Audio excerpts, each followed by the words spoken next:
You know that feeling, right? That project, or maybe just a task, you need to get to it, but Uh, the longer it just sits there, the heavier it feels. It's mm, like there's this weird, invisible, like air around it, or this psychic weight that just stops you from even starting. yeah. For me, it was this gorgeous piece of oak. I was going to make a bookshelf. Simple enough, right? Sure. It sat in my spare room for, I think, 3 months. And every single time I walked past it, I swear it felt heavier. Uh, It wasn't just wood anymore. It kind of became this monument to my own inertia. yeah, you're describing something really common. We could call it a ghost project. A ghost project. I like that. And it doesn't have to be, physical like your oak. It could Mhm. easily be a folder on your computer desktop, right? Sure. With maybe 3 articles you saved labeled read later. Oh, God, And then yes. it just sits there. It basically morphs into this like digital graveyard. That is exactly it. Yeah, And you know the classic advice people give for this kind of thing? Just break it down into small steps. right. Yeah. The standard advice. Which, honestly, I've found often feels like the most useless advice ever. Uh-huh.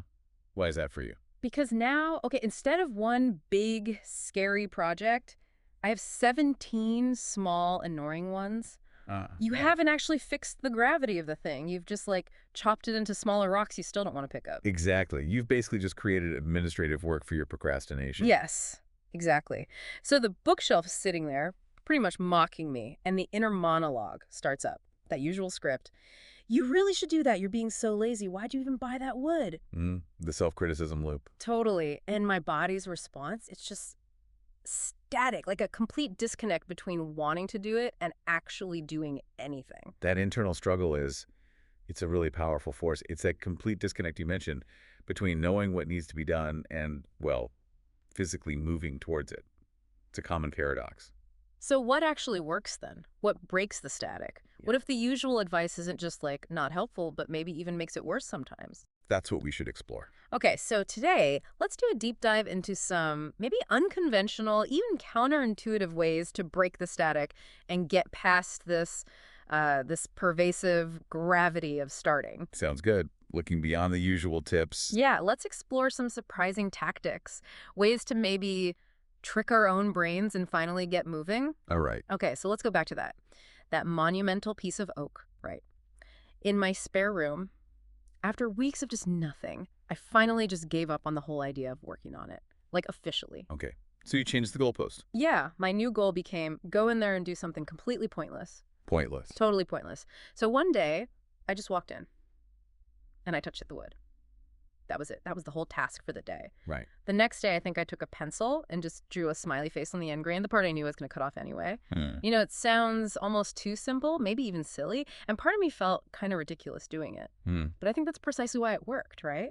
It absolutely is. Yeah. What you did there was you lowered the activation energy, basically down to zero. Activation energy. Yeah. By making the goal absurd, Yeah. totally non-threatening, you kind of bypass that defensive, anxious part of your brain, the part that's terrified of failure or doing it wrong. Right. Because it just can't get worked up about something as stupid as just touching a piece of wood. Exactly. Or drawing a tiny smiley face. There's no pressure. That's exactly what it felt like. Like I was playing some weird game, totally sidestepping that usual feeling of dread. And it was only after, I don't know, maybe a few days of doing these pointless little things that I just found myself picking up the measuring tape without even thinking about it.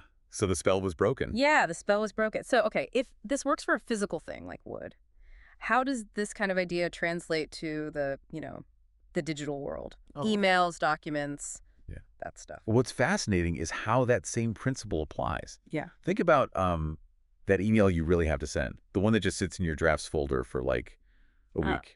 A lot of people experience that as a kind of dungeon email. Oh, the dungeon email. I Yeah. know it well. It's the same gravity. And that blinking cursor in Gmail, that's the enemy.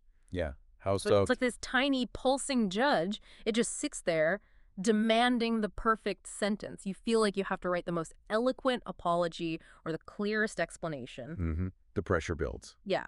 And you end up with like 15 drafts of just the first line, and then you just give up. Right. So the fix there often is to change the medium entirely. How do you mean? Like you actually close the laptop, you grab a pen, maybe the back of an old receipt or just a messy notebook page, something that feels like it has absolutely zero pressure attached to it. Okay. You're not writing an email anymore. You're just scribbling some notes. Okay, like I'll just jot down the 3 bullet points it needs to cover. Well- Sorry for the delay, file attached, new deadline, that kind of thing. Precisely. You're stripping the emotion out of it almost. It Yeah. becomes, well, just data transfer at that point. Yeah, it's like triage or something. Exactly. It's triage. The actual thinking happens on the paper, where it feels safer, less permanent, than the typing is just assembly. It's busy work. It's a different cognitive mode then. Totally. You're shifting from composing, which feels high stakes, to just transcribing, which feels low stakes. Right. And it feels like getting out of that high-pressure composing mode is so crucial because so much of this whole struggle, whether it's the email or the bookshelf, it often comes down to that voice in our head, doesn't it? That inner critic. Oh, absolutely. Yeah. That voice is incredibly powerful and often incredibly unfair.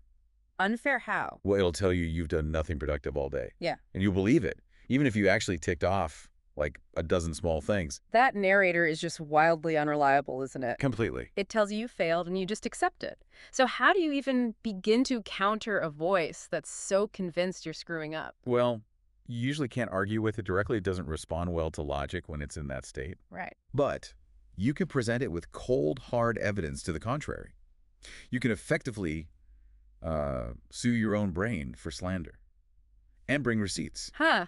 I love that. Sue your brain for slander with receipts. How? Okay, so at the end of the day, maybe you ignore the to-do list for a moment because, let's be honest, that's often just a document of potential failure, right? Yeah, or actual failure. Things not crossed off. Exactly. Yeah. So instead, you write a done list. A done list. Yep. And crucially, it's not for big stuff like finish the Q3 report. It's for the small stuff. Yeah. The tangible stuff like answered that one tricky email, unloaded the dishwasher, put on pants. Put on pants. Seriously. Absolutely. Mm-hmm. You look at this list of things you actually did, no matter how small, and the critic's argument that you achieved nothing, it starts to fall apart. It looks ridiculous next to the evidence. Okay, I can see that. But I wonder, for some people, maybe those with really entrenched perfectionism, couldn't even a done list become another thing to feel pressured about? Or does the absurdity, like you said, of put on pants kind of prevent that? That's a really good question. I think the power of the good done list is actually in its low bar. Okay. By deliberately including things like put on pants or made coffee, you're setting the standard so low that even a highly critical perfectionist brain struggles to find fault. Right. It can't argue with the fact that, yes, pants were indeed put on. Exactly. It shifts the focus from what's still unfinished and overwhelming to what was accomplished, however small. It's just harder to argue with a written record. Mm-hmm. And the other key thing, which kind of links into that evidence idea, is maybe outsourcing your executive function a bit. Outsourcing executive function. What do you mean by that? Like hiring an assistant for my brain? Sort of, but simpler. Like you mentioned making contracts with your past self using Google Calendar. Right. Yeah, I do that. I'll literally put a 15-minute block in my calendar for tomorrow at 2 p.m. that just says, go look at the wood. Perfect. And when that notification pops up... It's not me nagging myself anymore. It's the phone. It's this neutral external party just giving me a reminder. And for some reason, my brain respects that calendar appointment way more than its own vague intention to maybe possibly do it later. So what you're doing is creating a structure outside of yourself, something to bypass that internal resistance, that internal argument. Yeah. You're essentially creating a tiny, solid handrail in the middle of what feels like a swamp. A handrail in a swamp. Yeah. Yeah, that feels right. You don't need a whole bridge built instantly. Yeah. You just need something small and solid to grab onto to get you to the next slightly more solid spot. So you can really see how this gravity of starting, it's a real thing. It's not just laziness. Definitely not. But the good news is you can actively, defy it. You can use these kinds of methods. Absolutely. So just to recap some of those. Yeah. We explored how playing those pointless games can instantly lower the activation energy, right? Tricking your brain into starting just by making the initial goal seem absurdly small or silly. Yeah, like just touching the wood.